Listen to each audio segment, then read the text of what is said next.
शहीद जमहूरियत मोहतरमा बेनज़ीर भुट्टो की 18वीं बरसी। मुल्क भर से जियालों की गड़ी खुदा बख्श आमद। खातून अव्वल आसिफा भुट्टो फरियाल तालपुर समेत अहम रहनुमा और जियालों की मज़ार पर हाज़री। फूल रखे फातिहा खानी की। गवर्नर खैबर पख्तूनख्वा फैसल करीम कुंडी की भी शहीद बेनज़ीर भुट्टो के मज़ार पर हाज़री। फूलों की चादर रखी फातिहा खानी की।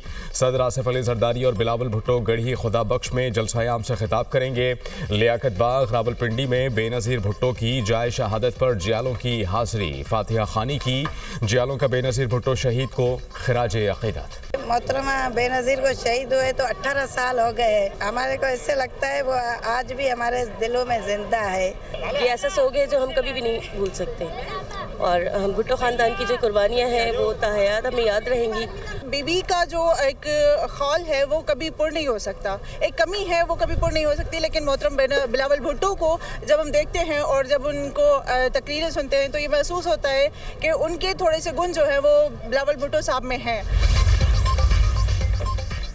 आज़मो इस्तकामत का पैकर बेनज़ीर भुट्टो सियासी तदब्बुर और फिक्र अंगेज शख्सियत से मुल्क की तारीख में अहम मकाम। उन्होंने जुल्फ़िकार अली भुट्टो शहीद की फांसी के बाद अमली सियासत में कदम रखा। जनरल ज़ियाउल हक की अमरीत के खिलाफ जमहूरियत की बहाली के लिए जदोजहद की। 1984 में जिला वतनी इख्तियार की। 10 अप्रैल 86 को वतन वापस आई। लाहौर में भुट्टो की बेटी के तारीख़ी इस्तक़बाल ने सियासत में नया बाब रकम किया। MRD तहरीक में अमरीत के खिलाफ भरपूर किरदार अदा किया। 1988 में इस्लामी दुनिया की पहली खातून वज़ीर आज़म बनी। वो 2 मरतबा वज़ारत उज़्मा के मनसब पर फाइज रही। मुशर्रफ दौर में जिला वतनी ख़त्म करके 18 अक्टूबर 2007 को वतन वापसी पर कराची में इस्तक़बाली जुलूस पर दहशतगर्द हमला बच गई। निडर और बेखौफ जमहूरी लीडर 27 दिसंबर 2007 को रावलपिंडी में शहीद कर दी गई। इंतकामी सियासत की बजाय जमहूरियत को असल बदला समझें। बेनज़ीर भुट्टो की ज़िंदगी का पैगाम इंसाफ के लिए आवाज़ बुलंद करना था। सदर ममलिकत आसिफ अली जरदारी का बेनज़ीर भुट्टो शहीद की 18वीं बरसी पर पैगाम। कहा कि बेनज़ीर फ़िरक़ावारियत और अदम बर्दाश्त के खिलाफ थीं। उन्होंने अपने नज़रियात की क़ीमत जान की सूरत में अदा की। वज़ीर आज़म शहबाज शरीफ ने कहा कि बेनज़ीर भुट्टो ने सियासी अमल में रवादारी को फ़रोग़ दिया। उनकी क़ुरबानियाँ और खिदमत कौम के लिए मशअल राह हैं। बिलावल भुट्टो का शहीद बीबी के मिशन से गैर मुतज़लज़ल वाबस्तगी का अयादा। कहा कि पाकिस्तान में जमहूरियत कभी सरेंडर नहीं करेगी। बेनज़ीर भुट्टो जमहूरियत की जिद्दोजहद में आखिरी दम तक साबित कदम रहीं।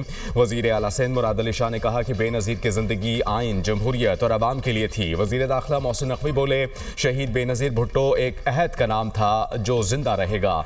बेनज़ीर भुट्टो की पाकिस्तान के लिए कौमी और सियासी खिदमात को हमेशा याद रखा जाएगा। वज़ीर आज़म की हिदायत पर मुस्लिम लीग नून का बाद बेनज़ीर भुट्टो की बरसी की तकरीब में शिरकत करेगा। स्पीकर कौमी असम्बली एयाज सादिक ने कहा कि नून लीग और पीपल्स पार्टी का तवील इनिंग्स खेलने का इरादा है। सियासत में पीपल्स पार्टी से बहुत कुछ सीखा। राना सनाउल्लाह ने कहा कि जमहूरियत डायलॉग से आगे बढ़ती है, डेडलॉक से नहीं। बानी PTI सियासी डायलॉग पर शुरू से ही यकीन नहीं रखते। PTI मुज़ाकरात करे या ना करे उनका फैसला है। एक टेबल पर बैठकर ही डायलॉग किए जा सकते हैं। PTI वालों को पंजाब में सिक्योरिटी दी गई, हुल्लड़बाजी भी उन्होंने की। बेनज़ीर भुट्टो ने जमहूरियत की खातिर सख्तियाँ बर्दाश्त की। उन्होंने सिखाया चाहे कितनी भी मुश्किलात हों रियासत पर हमला नहीं करना। शेरी रहमान की गड़ी खुदा बख्श में मीडिया से गुफ्तगू। कहा कि पाकिस्तान पीपल्स पार्टी से सीखना चाहिए जमहूरी सियासत किस तरह होती है।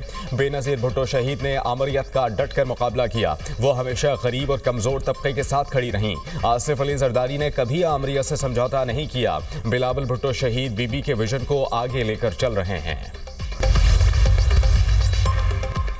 2025 भारतीय खारिजा पॉलिसी की नाकामियों और हजीमत का साल। भारत को आलमी सतह पर सिफारती सुबकी का सामना। भारतीय अखबार द हिंदू ने 2025 में मुल्क की खारिजा पॉलिसी को तवक्कुआत पर पूरा न उतरने का साल करार दे दिया।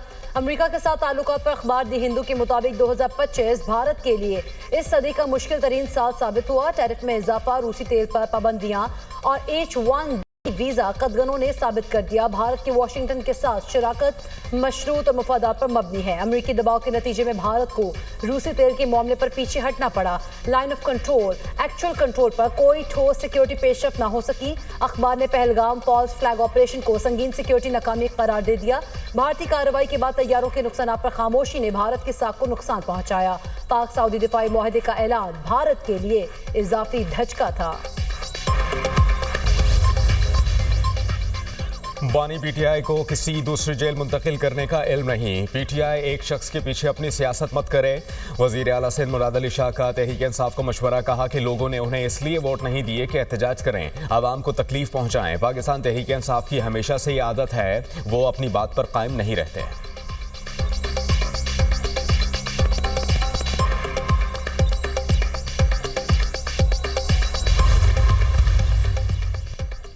पाकिस्तान की यमन में अमन और इस्तेहकाम की कोशिशों की हिमायत तर्जुमान दफ्तर खारिजा का कहना है, यमन में मौजूदा सूरत हाल पर गहरी नजर रखे हुए हैं। पाकिस्तान यमन की इलाकाई सालमियत के एहतराम की जरूरत पर जोर देता है। सऊदी अरब और यूएई की अमन के लिए कोशिशें काबिल तारीफ हैं।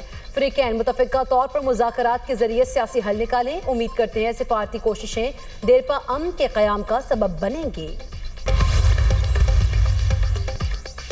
पीटीआई वज़रा ने जो रवैया पंजाब असम्बली में अपनाया वो सबके सामने है। जो गुफ्तगू की गई हमारा ज़र्फ है कि बर्दाश्त किया। वज़ीर इत्तलात पंजाब अज़मा बुखारी की तनक़ीद, कहा कि बग़ैर लिस्ट के लोगों को असम्बली में घुसाया गया। जो अपने दौर में ट्रेनिंग लेते रहे उनको कूड़ा उठाने पर भी एतराज़ है। वज़ीर आला खैबर पख्तूनख्वा हमारे मेहमान हैं। सोहेल आफरीदी की सिक्योरिटी को यकीनी बनाना हमारी जिम्मेदारी है। वज़ीर आला पंजाब सूबे की फलाह के लिए दिन रात कोशा हैं। मरियम नवाज ने जो प्रोजेक्ट शुरू किए उनको मुकम्मल करके दिखाया। सूबों के दरमियान कारकर्दगी का मुकाबला हुआ तो मरियम नवाज बड़े मार्जिन से जीतेंगी। पंजाब में अमन व अमान की सूरत हाल तसल्ली बख्श है। बानी पीटीआई बुशरा बीबी की तोशाखाना 2 केस का फैसला चैलेंज करने के लिए अपीलें तैयार। दरख्वास्त इस्लामाबाद हाईकोर्ट में दायर होंगी। बैरिस्टर सलमान सफदर के जरिए 2 अलग अलग अपीलें पीर के रोज दायर की जाएंगी। पिटीशंस के मतन के मुताबिक एक ही जुर्म में मुतादिद मरतबा सजा नहीं दी जा सकती। स्पेशल सेंट्रल अदालत को इख्तियार समात नहीं था। सुहेब अब्बासी को गैर कानूनी तौर पर सुल्तानी गवाह बनाया गया। कराची में पाकिस्तान नेवल एकेडमी में passing out parade. Commander royal Bahrain naval force rear admiral Ahmed Mohammed Ibrahim का परेड का मुआयना। कैडेट्स की पाक बहरे के सरबरा एडमिरल नवीद अशरफ और मेहमान खुसूसी को सलामी। तकरीब से खिताब में commander royal Bahrain naval force Ahmed Mohammed Ibrahim ने कहा कि अफवाज पाकिस्तान दुनिया की बेहतरीन फौज है। पाकिस्तान नेवल एकेडमी काबिल फ़ख्र इदारा है। पाकिस्तान के साथ इस्लामी अखुव्वत के रिश्ते में बंधे हैं। बहरीन पाकिस्तान के साथ ताल्लुकात को अहमियत देता है। पाकिस्तानी कौम दहशतगर्दी के खिलाफ बहादुरी से लड़ रही है। दूसरे ममालिक के कैडेट्स को तरबियत देना पाकिस्तान नेवल एकेडमी के लिए काबिल फ़ख्र है। कैडेट्स अपनी बेहतरीन सलाहियतों से मुल्क कौम को फ़ायदा पहुँचाएँ। पाक बहरीन दोस्ती हमेशा कायम रहेगी। मेहमान खुसूसी ने नुमाया कारकर्दगी दिखाने वाले कैडेट्स को इनामात से नवाजा। पाकिस्तान से ऑफिसर कैडेट उमर मुख्तार को chief of the naval staff gold medal दिया गया।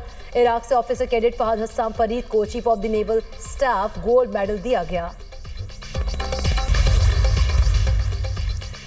पाकिस्तानी वर्कर्स के लिए यूरोप के दरवाजे खुल गए। इटली से पाकिस्तान के लिए नौकरियों में 10,500 का कोटा हासिल करने में कामयाबी। तर्जुमान वजारत ओवरसीज़ पाकिस्तानीज़ के मुताबिक इटली से पाकिस्तान को आइंदा 3 साल के लिए नौकरियों में कोटा अलॉट किया गया।